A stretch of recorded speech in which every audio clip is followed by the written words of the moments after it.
দেখুন, এই রাজভবন এই বিষয়টা আদৌ দেশের গণতান্ত্রিক কাঠামোতে রাখা উচিত কিনা এ নিয়ে গোটা দেশ জুড়ে বহু সময়ে বহু বিতর্ক আছে। ইতিহাসবিদরা একভাবে দেখেন এবং বিশেষজ্ঞরা নানাভাবে দেখেছেন।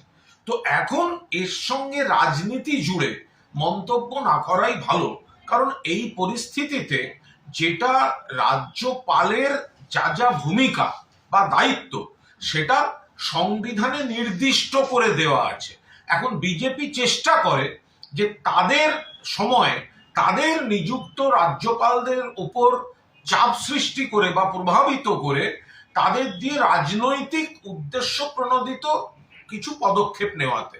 কিন্তু সংবিধানে যেটা লেখা আছে যদি শুধু সেটাই হয়, সেটা রাজভবন হোক বা লোকভবন হোক বা যাই, এটার মধ্যে রাজনীতি না ঢুকিয়ে সাংবিধানিক ভাবে সংবিধানে রাজ্যপালদের যে দায়িত্বটা লেখা আছে এবং রাজ্য সরকারের সঙ্গে, কারণ রাজ্য সরকার হচ্ছে নির্বাচিত সরকার, জনগণের দ্বারা নির্বাচিত সরকার, আর রাজ্যপাল পদটি সারা দেশেই মনোনীত পদ, কেন্দ্রীয় সরকার রাষ্ট্রপতি ওখান থেকে পাঠাচ্ছেন।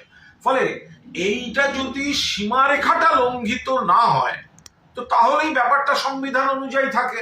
এবার বিজেপি সেটাকে দিয়ে রাজনীতি করাতে চায়, তাই ব্যক্তি রাজ্যপালরা বিতর্কে জড়িয়ে পড়েন।